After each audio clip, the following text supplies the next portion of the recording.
Endocrine system क्या होता है? एंडोक्राइन सिस्टम वो सिस्टम है जो हार्मोन्स का सिक्रेशन करता है। ठीक है, हमने इससे पहले पढ़ा था एक्सोक्राइन ग्लैंड। एक्सोक्राइन ग्लैंड में हमने पढ़ा था कि जब डाइजेस्टिव सिस्टम बढ़ रहे थे तो उसमें कई सारे एंजाइम सीक्रेट हो रहे थे जो डाइजेशन में हेल्प कर रहे थे। लेकिन आज हम लोग एंडोक्राइन ग्लैंड के बारे में पढ़ेंगे। तो ग्लैंड 3 प्रकार की होती है, एक्सोक्राइन, एंडोक्राइन और मिक्स ग्लैंड। एक्सोक्राइन ग्लैंड वह ग्लैंड होती है जो एंजाइम का सिक्रेशन करती है, हम लोगों ने इसको डाइजेस्टिव सिस्टम में डिस्कशन कर चुके हैं। और मिक्स ग्लैंड वह ग्लैंड है जो हार्मोन्स का और एंजाइम दोनों का सिक्रेशन करती है। लेकिन आज हम यहाँ पे एक्सोक्राइन ग्लैंड का डिस्कशन नहीं करेंगे, आज हम लोग डिस्कशन करेंगे एंडोक्राइन ग्लैंड का। तो एंडोक्राइन ग्लैंड वह ग्लैंड होती है जो हार्मोन्स का सिक्रेशन करती है और इनमें ग्लैंड में कोई भी डक्ट प्रेजेंट नहीं होता। ये जितनी भी ग्लैंड्स होती हैं एंडोक्राइन ग्लैंड, यह डक्टलेस ग्लैंड होती है और हार्मोन्स का सिक्रेशन करती है। तो कई सारी एंडोक्राइन ग्लैंड है जिनके अलग अलग फंक्शन है। तो आज हम पहले पढ़ेंगे कितनी प्रकार की एंडोक्राइन ग्लैंड होती हैं और उनके क्या क्या फंक्शंस होते हैं। जैसे कि यहाँ पे आप देखिए फर्स्ट ग्लैंड है जिसका नाम है पिट्यूटरी ग्लैंड। पिट्यूटरी ग्लैंड को हम लोग मास्टर ग्लैंड भी बोलते हैं और एक ग्लैंड होती है हमारे कहाँ पे प्रेजेंट होती है? ब्रेन में प्रेजेंट होती है। ठीक है, फिर थायराइड ग्लैंड है। थायराइड ग्लैंड कहाँ होती है? नेक के पास प्रेजेंट होती है। और पैराथायराइड ग्लैंड है, ये क्या होती है? थायराइड ग्लैंड के जस्ट अपोजिट साइड पीछे प्रेजेंट होती है। और 4 ग्लैंड, कितनी ग्लैंड होती है? 4 ग्लैंड होती है। फिर एड्रिनल ग्लैंड है, जो एड्रिनल ग्लैंड है वो किडनी के अपर पोर्शन में प्रेजेंट होती है, उसको लोग एड्रिनल ग्लैंड बोलेंगे। और फिर एड्रिनल ग्लैंड के साथ क्या है? एंडोक्राइन पैनक्रियाज, क्योंकि जो पैनक्रियाज एक ऐसी ग्लैंड है जिसको हम एक्सोक्राइन ग्लैंड और एंडोक्राइन ग्लैंड दोनों बोलते हैं। तो हम लोग एंडोक्राइन ग्लैंड में डिस्कशन कर रहे हैं, इसीलिए हम लोग एंडोक्राइन पैनक्रियाज के बारे में यहाँ पे डिस्कशन करेंगे। गैस्ट्रोइंटेस्टाइनल हार्मोन्स जो जीआईटी ट्रैक्ट पे जो स्मॉल इंटेस्टाइन थे या स्टमक में थे वहाँ पे कई सारे हार्मोन्स रिलीज हुए थे, उनके बारे में हम लोग डिस्कशन करेंगे। और कुछ अदर हार्मोन्स होते हैं जो कि हमारे बॉडी में कई सारे हेल्प करते हैं। तो एंडोक्राइन ग्लैंड सिक्रिएट किसको करते हैं? हार्मोन्स को सिक्रिएट करते हैं। हार्मोन्स क्या होते हैं? हार्मोन्स एक केमिकल सब्सटेंस होते हैं जो हमारे पूरे बॉडी को कोऑर्डिनेट करके रखते हैं। हम हार्मोन्स को केमिकल मैसेंजर्स भी बोलते हैं। ठीक है, अब हम बात करें कि हार्मोन्स के फंक्शन क्या क्या होते हैं। देखिए हार्मोन्स का काम क्या है? जैसा एंजाइम का जो फंक्शन था, एंजाइम क्या काम कर रहा था कि फूड को डाइजेशन में काम कर रहा था। अगर कोई भी एंजाइम जहाँ भी सीक्रेट हुआ वो फूड को डाइजेस्ट कर रहा था। लेकिन हार्मोन्स का काम क्या है कि पूरी बॉडी को कोऑर्डिनेट करना होता है, पूरी बॉडी को कोऑर्डिनेट करता है, रिप्रोडक्टिव सिस्टम में हेल्प करता है, डाइजेस्टिव सिस्टम में हेल्प करता है और स्ट्रेसफुल सिचुएशन में भी हेल्प करता है। और जो हमारे बॉडी में फ्लूइड वॉल्यूम है उसको भी हार्मोन्स मेंटेन करने का काम करता है। तो आज हम डिस्कशन करेंगे पिट्यूटरी ग्लैंड के बारे में। पिट्यूटरी ग्लैंड वह ग्लैंड है जिसको हम लोग मास्टर ग्लैंड भी बोलते हैं। क्या बोलते हैं इसको? मास्टर ग्लैंड, क्योंकि यह हमारे ब्रेन में प्रेजेंट होती है और यह पी शेप की होती है। किस शेप की होती है? पी शेप की। पी शेप का मतलब मटर की आकार की होती है और इसके 2 पोर्शन होते हैं पिट्यूटरी ग्लैंड के। फर्स्ट जो पोर्शन है वह है एंटीरियर लोब। क्या है? Anterior lobe. दूसरा जो पोर्शन होता है वो होता है पोस्टीरियर लोब और एक बीच मिडिल लोब होता है। लेकिन जो बेसिकली इसके 2 लोब है बहुत इंपॉर्टेंट है, एंटीरियर लोब और पोस्टीरियर लोब, क्योंकि दोनों लोब से अलग अलग हार्मोन सिक्रेट होते हैं। एंटीरियर पोर्शन से अलग होता है, पोस्टीरियर पोर्शन से अलग होता है और उन हार्मोन्स का एक्शन भी अलग अलग होता है। तो जो आज हम डिस्कशन करेंगे कि एंटीरियर लोब में कितने हार्मोन्स होते हैं। एंटीरियर हार्मोन्स जो होते हैं, पहला हार्मोन्स है जीएच हार्मोन। जीएच हार्मोन्स का जो फुल फॉर्म होता है वो होता है ग्रोथ हार्मोन्स। तो आपको ग्रोथ हार्मोन्स के नाम से ही पता चलता है कि ग्रोथ का मतलब क्या है कि हमारे बॉडी की ग्रोथ में जो हेल्प करे उसको हम लोग क्या बोलते हैं? ग्रोथ हार्मोन्स बोलते हैं। ये ग्रोथ हार्मोन्स बहुत ही इंपॉर्टेंट होता है। अगर ग्रोथ हार्मोन्स हमारी बॉडी में अच्छे से नहीं बनता तो कई सारी कॉम्प्लिकेशन क्रिएट होता है।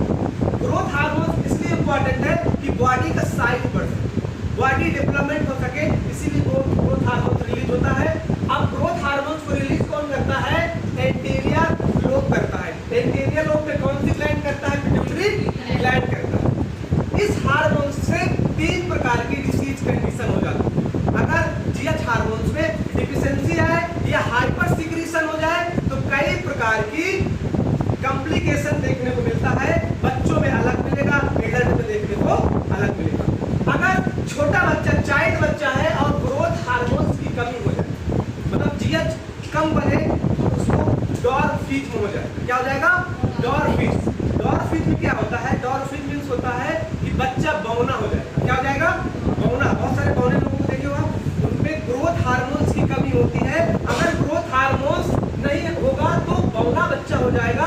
फिर जीएच हार्मोन्स रिस्पॉन्सिबल है उसके लिए। और जीएच हार्मोन को कौन बना रहा था? एंटीरियर लोब बना रहा था। ग्लैंड कौन से निकाल रहा था? Pituitary gland. ठीक है, ये तो छोटे बच्चों में प्रॉब्लम हो गई कि कम सिक्रीशन हुआ, मतलब डिक्रीज हो गया ग्रोथ हार्मोन या उसकी डिफिशिएंसी हो गई, तब ये डिसऑर्डर हुआ। लेकिन ग्रोथ हार्मोन्स अगर छोटे बच्चों में ज्यादा सिक्रीट होता है, ज्यादा मतलब कि हाइपर सिक्रेशन। हाइपर मींस क्या होता है? अधिक। और अगर अधिक सिक्रीट हो रहा है तो क्या होगा? हाइपर सिक्रेशन में एक बीमारी हो जाएगी बच्चों को, जो जिस एंटीजम होते हैं। जिस एंटीजम मींस होता है कि उनकी जो लंबाई होती है वो बहुत ज्यादा बढ़ जाती है, उसको लोग क्या बोलते हैं? जिस एंटीजम। वो किस हाइपर सिक्रेशन से होगा? ग्रोथ हार्मोन्स के सिक्रेशन से होगा। और जो एडल्ट होते हैं, एडल्ट में अगर इसका हाइपर सिक्रेशन हो जाता है तो एक्रोमेगाली हो जाता है। क्या हो जाता है? एक्रोमेगाली। एक्रोमेगाली कौन सी डिसीज कंडीशन होती है कि उनका जो साइज होता है एडल्ट के बाद बहुत ज्यादा बढ़ जाता है। जैसे आप एग्जांपल में ले सकते हो खली को। खली का आपने स्ट्रक्चर देखा, डायग्राम देखा है ना? वो खली को एक्रोमेगाली है, वहां पे एडल्ट में जीएच हार्मोन्स ज्यादा सिक्रेट हुआ है। दूसरा हार्मोन्स है टीएसएच। टीएसएच हार्मोन को हम लोग बोलते हैं थायराइड स्टिमुलेटिंग हार्मोन। क्या बोलते हैं? Thyroid stimulating hormone. तो थायराइड से हमें पता चल रहा है कि ऐसा हार्मोन है जो थायराइड ग्लैंड को क्या करता है कि स्टिमुलेट करता है। किसके लिए? थायराइड हार्मोन्स निकालने। फिर एक्रोट्रॉफिक कॉर्टिकोट्रॉफिक हार्मोन्स है, एडिनोकॉर्टिकोट्रॉफिक हार्मोन्स है। यह काम क्या करता है? यह एक्रोट्रॉफिक सेल से सीक्रेट होता है और ये क्या करता है? बॉडी के जो साइज और डेवलपमेंट होता है उसमें उसको कोऑर्डिनेट करने का काम करता है। फिर है APH hormone, follicle stimulating hormone. जो फॉलिकल स्टिमुलेटिंग हार्मोन्स होता है, यह हार्मोन्स फीमेल में प्रेजेंट होता है। कहाँ प्रेजेंट होता है? फीमेल में प्रेजेंट होता है। और फीमेल के साथ साथ ये मेल में भी रिस्पॉन्सिबल होता है। किसको? जो मेल का हार्मोन्स होता है, जो फीमेल का हार्मोन्स होता है, जो फॉलिकल सेल्स होती है, उन फॉलिकल सेल्स को क्या करता है? स्टिमुलेट करता है हार्मोन्स को सिक्रीट करने के लिए। फिर एलएच हार्मोन्स है। एलएच हार्मोन को लोग ल्यूटिनाइजिंग हार्मोन्स बोलते हैं। क्या बोलते हैं इसको? Luteinizing hormone. जो ल्यूटिनाइजिंग हार्मोन्स होता है, यह फीमेल में एस्ट्रोजन और प्रोजेस्टेरोन को निकालने के लिए क्या करता है? हेल्प करता है। ठीक है। फिर एक हार्मोन है जिसका नाम है प्रोलैक्टिन। क्या नाम इसका? प्रोलैक्टिन। अब प्रोलैक्टिन के बारे में थोड़ा सा डिटेल में पढ़ते हैं कि प्रोलैक्टिन हार्मोन्स क्या होता है। प्रोलैक्टिन हार्मोन्स वह हार्मोन्स होता है जो पिट्यूटरी ग्लैंड का एंटीरियर पोर्शन सिक्रीट करता है और ये हेल्प किसमें करता है? मिल्क के प्रोडक्शन में। किसमें हेल्प करेगा? मिल्क के प्रोडक्शन में। मतलब कि अगर कोई मदर है, अगर उसको बेबी की डिलीवरी हुई है, बेबी की डिलीवरी के बाद मिल्क की जरूरत पड़ेगी, है ना? मिल्क की जरूरत पड़ेगी तो मिल्क का प्रोडक्शन करने का काम कौन करेगा? प्रोलैक्टिन काम करेगा। कौन काम करेगा? प्रोलैक्टिन। अगर प्रोलैक्टिन की कमी होगी तो क्या होगा? कि मिल्क का प्रोडक्शन कम होगा। अगर प्रोलैक्टिन बहुत ज्यादा बढ़ जाएगा तो क्या हो जाएगा? कि जो मिल्क का प्रोडक्शन होगा वो भी बढ़ जाएगा। इसको हम लोग बोलते हैं एलिवेटेड मिल्क सिक्रेशन। मतलब कि मिल्क का जो सिक्रेशन होता है वो बढ़ जाता है। कब? जब प्रोलैक्टिन हार्मोन्स ज्यादा सिक्रेट होते हैं। लेकिन बहुत सारे केसेस में आज हमको देखने को मिलता है कि जो फीमेल जो मदर होती है, मतलब कि लैक्टिंग मदर्स होती हैं, उनमें इस हार्मोन्स की कमी होती है, जिस वजह से बच्चे को मिल्क नहीं मिल पाता और मदर को आर्टिफिशियल मतलब बाहर का मिल्क पिलाना पड़ता है। जैसा आप लोगों ने देखा होगा बहुत सारे मार्केट में पाउडर में आता है एक मिल्क बहुत ही फेमस है जिसका नाम अमूल। क्या नाम है? अमूल। जो अमूल मिल्क होता है उसको लाके बच्चे को बाहर से पिलाया जाता है। क्यों? क्योंकि मदर के अंदर मिल्क का प्रोडक्शन हो ही नहीं रहा। मिल्क का प्रोडक्शन क्यों नहीं हो रहा? क्योंकि जो प्रोलैक्टिन हार्मोन है इसकी कमी हो गई, इसके वजह से मिल्क का सिक्रेशन वहां पे नहीं हो पा रहा। तो ये जो सारे हार्मोन्स के बारे में हमने अभी पढ़ा, ये पूरे हार्मोन्स किसके बारे में थे? पिट्यूटरी ग्लैंड के इंटीरियर लोब के बारे में। अब इसका एक लोब और है जिसका नाम है पोस्टीरियर लोब। पोस्टीरियर लोब में हम देखेंगे कि पोस्टीरियर लोब में दो प्रकार के हार्मोन्स का सिक्रीशन होता है, जिसका नाम है एडीएच और दूसरे का नाम है ऑक्सीटोसिन। जो एडीएच है इसको हम लोग वैसोप्रेसिन के भी नाम से जानते हैं, और जो एडीएच का फुल फॉर्म होता है anti diuretic hormone. Anti diuretic hormone means क्या होता है कि यह क्या करता है, यूरिन के रिटेंशन को कम कर देता है, मतलब कि यूरिन के रिटेंशन को बढ़ा देता है। अगर कहीं भी एडीएच कभी प्यास लगे किसी को या पेशेंट बार बार यूरिन पास करता है तो उस कंडीशन में एंटी डायरेटिक हार्मोन्स की कमी हो जाती है, इसीलिए पेशेंट बार बार क्या करता है, यूरिन पास करना चालू कर देता है। और अगर हम एडीएच इंजेक्शन को देते हैं तो पेशेंट की यूरिन पास होना रुक जाएगा। तो कभी कभी दो कंडीशन आ जाती है। पहली कंडीशन क्या होती है कि पेशेंट यूरिन पास ही नहीं करता, पेशेंट यूरिन पास ही नहीं करता, तो उस कंडीशन में ऐसी मेडिसिन दी जाती है कि वह यूरिन को पास करवा दे। तो उस मेडिसिन को हम लोग बोलेंगे डायरेटिक मेडिसिन, उस मेडिसिन को बोलेंगे डायरेटिक मेडिसिन। लेकिन अब पेशेंट बार बार यूरिन पास कर रहा है तो उस कंडीशन में हमें क्या करना है, अगर बार बार यूरिन पास करेगा तो पेशेंट का जो ब्लड प्रेशर है वो कम हो जाएगा, जो बॉडी की ब्लड वॉल्यूम है वो कम हो जाएगा, पेशेंट को डिहाइड्रेशन हो सकता है, कई सारे कॉम्प्लिकेशंस आ सकते हैं। तो उस सिचुएशन में हम लोग एडीएच इंजेक्शन देते हैं, एडीएच हार्मोन्स का। एडीएच क्या करता है, जा करके हमारे जो ट्यूब्स होता है, क्या होता है ट्यूब, कौन सा tube, collecting duct, collecting duct में जाके क्या करता है, वाटर के रीअब्जॉर्प्शन को बढ़ा देता है। क्या करता है, वाटर के रीअब्जॉर्प्शन को बढ़ा देता है। जब हमने किडनी में डिस्कशन किया था तो किडनी में हमने 5 पार्ट पढ़े थे उसके नेफ्रॉन के। जो फर्स्ट पार्ट पढ़े थे वो क्या था, ग्लोमेरुलस था, फिर था पीसीटी जिसको हम लोग प्रॉक्सिमल कन्वोल्यूटेड ट्यूबुल बोले थे, फिर नीचे हेलन लूप था, डीसीटी था और कलेक्टिंग डक्ट था। तो यह एक्ट किस पे करता है, यह एक्ट करता है कलेक्टिंग डक्ट पे, और कलेक्टिंग डक्ट पे एक्ट करके क्या करता है, वाटर के रीअब्जॉर्प्शन को बढ़ा देता है। और वाटर की रीअब्जॉर्प्शन बढ़ाने के साथ साथ ये क्या करता है कि आर्टरी को कॉन्स्ट्रिक्ट करने का काम करता है। क्या करता है, कॉन्स्ट्रिक्ट। कॉन्स्ट्रिक्ट मतलब होता है कि आर्टरी को पतला कर देता है, जिसके माध्यम से जो ब्लड प्रेशर होता है वो कंट्रोल हो जाता है। तो एडीएच ब्लड प्रेशर में भी बहुत ज्यादा हेल्प करता है। दूसरा, एडीएच हार्मोन्स को बनाने का काम कौन करता है, हाइपोथैलेमस करता है। कौन करता है, हाइपोथैलेमस। मतलब पिट्यूटरी ग्लैंड का जो पोस्टीरियर पोर्शन है यह हार्मोन्स को नहीं बनाता, हार्मोन्स को बनाता है हाइपोथैलेमस, और इसको स्टोर करके कौन रखता है, पिट्यूटरी ग्लैंड। ठीक है, जब जरूरत पड़ता है तो पिट्यूटरी ग्लैंड इसको स्टोर कर देता है। तो जो एडीएच है ये कहाँ बनता है, हाइपोथैलेमस में। स्टोर कौन करता है इसको, पिट्यूटरी ग्लैंड। वैसे ही ऑक्सीटोसिन है, आपने ऑक्सीटोसिन के बारे में बहुत बार सुना होगा कि एक हार्मोन होता है जिसका नाम है ऑक्सीटोसिन। ऑक्सीटोसिन भी हमारे पिट्यूटरी ग्लैंड के पोस्टीरियर लोब से सीक्रेट होता है, लेकिन इसको भी बनाने का कौन काम करता है, हाइपोथैलेमस करता है। कौन करता है, हाइपोथैलेमस। क्योंकि एक हाइपोथैलेमस भी हार्मोन होता है जो सिर्फ उसका काम क्या है कि वह पिट्यूटरी ग्लैंड, जो पिट्यूटरी ग्लैंड होती है सिर्फ उसको ही कंट्रोल करके रखता है, हाइपोथैलेमस ग्लैंड। तो जो ऑक्सीटोसिन हार्मोन्स है, यह हार्मोन्स का बहुत ही इंपॉर्टेंट रोल होता है दो चीजों में। पहला रोल कि यह क्या करता है कि जो ब्रेस्ट होता है, मेमरी ग्लैंड्स होती है, मेमरी ग्लैंड को क्या करता है, यह स्टिमुलेट करता है। क्या करता है, स्टिमुलेट मतलब कॉन्ट्रैक्ट करने का काम करता है। और दूसरा काम क्या होता है इसका, इस दूसरे हार्मोन्स का काम क्या है, यह जो यूट्रस होता है, यूट्रस को भी कॉन्ट्रैक्ट करने का काम करता है। मतलब कि यह मेमरी ग्लैंड को भी कॉन्ट्रैक्ट करता है और यूट्रस को भी कॉन्ट्रैक्ट करता है। देखिए, कॉन्ट्रैक्शन जब आएगा ऑक्सीटोसिन में तो वो क्या करेगा कि मिल्क वहां से इजैकुलेशन होगा। इजैकुलेशन मींस होता मिल्क का निकलना। देखिए, बना कौन रहा था, प्रोलैक्टिन, लेकिन अब इजैकुलेशन का काम कौन करेगा, तो ऑक्सीटोसिन करेगा।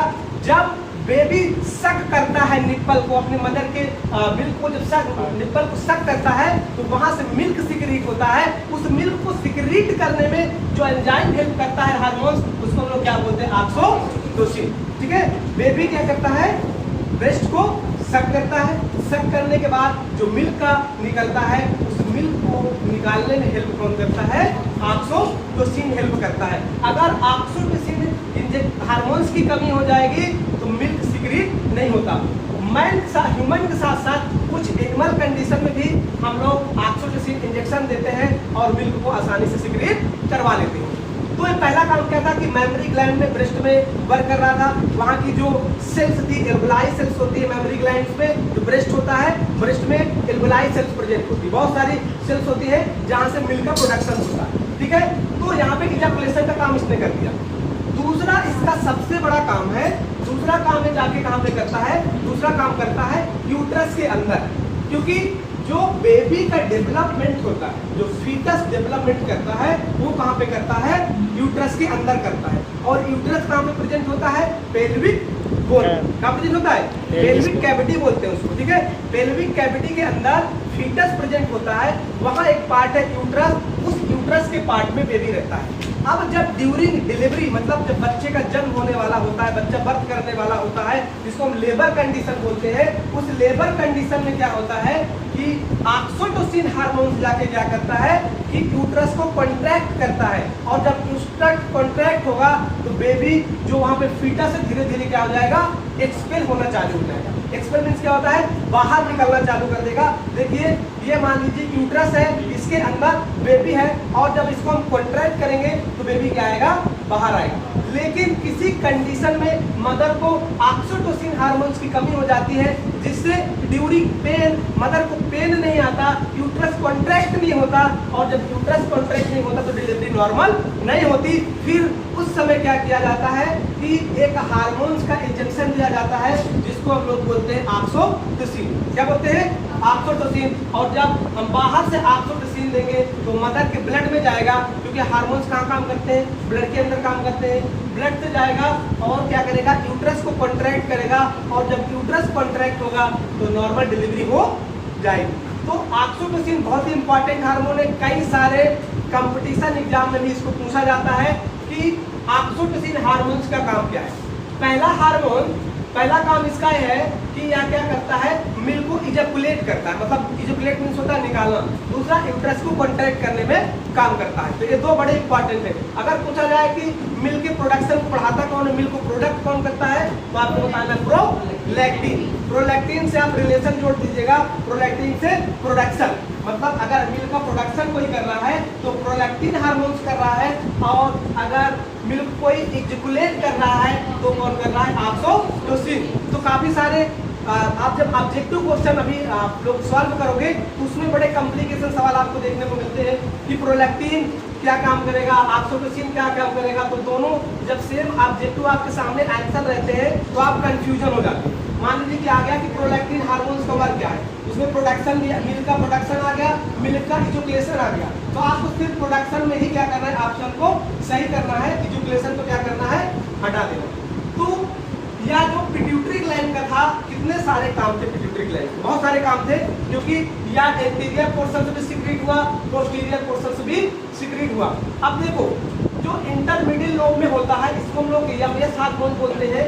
इसका काम क्या है? जैसा अभी हम लोगों ने स्किन पढ़ा था ना, स्किन में एक हमने पढ़ा था मेलानोसाइट।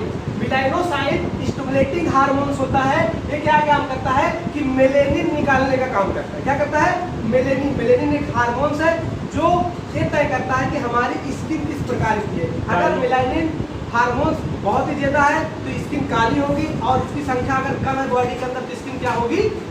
गोरी होगी। ठीक है, तो ये क्या काम करेगा? मेलानोसाइट्स। मेलानोसाइट्स एक हार्मोन्स है। ठीक है, एडीएच हो गया, ग्रोथ हार्मोन्स हो गया, और आपका ऑक्सीटोसिन हो गया। अब हम बात करते हैं दूसरी ग्लैंड। अभी तो हम लोग डिस्कशन कर रहे थे पिट्यूटरी ग्लैंड में, अब हम लोग थायराइड ग्लैंड की बात करेंगे। देखिए, जो थायराइड ग्लैंड है, थायराइड ग्लैंड हमारे कहाँ पे सिचुएटेड होती है?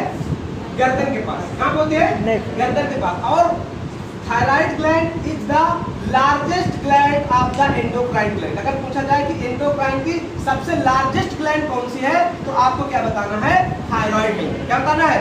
Thyroid gland. क्योंकि थायराइड ग्लैंड जो होती है लमसम 25 से 30 ग्राम की होती है। कितनी होती है? 25 से 30 ग्राम। और इसका जो शेप होता है वह बटरफ्लाई शेप का होता है। पूछा जाता है कि बटरफ्लाई शेप की कौन सी ग्लैंड है, तो आपको क्या बताना है, क्या बताना है, थायराइड। एंडोक्राइन में सबसे लार्जेस्ट ग्लैंड कौन सी है, क्या बताना है, थायराइड। और एक्सोक्राइन में लार्जेस्ट ग्लैंड कौन सी है, लीवर। कौन सी थी, लीवर। लीवर पूरी बॉडी की सबसे लार्जेस्ट ग्लैंड है, प्लस एक्सोक्राइन लार्जेस्ट ग्लैंड है। लेकिन जब भी एंडोक्राइन की बात आएगी कि एंडोक्राइन में सबसे लार्जेस्ट ग्लैंड कौन सी है, तो आपको क्या लिखना है, थायराइड ग्लैंड। किस शेप की होती है, बटरफ्लाई शेप की। कहाँ प्रेजेंट होती है, नेक के पास प्रेजेंट होती है, ठीक है।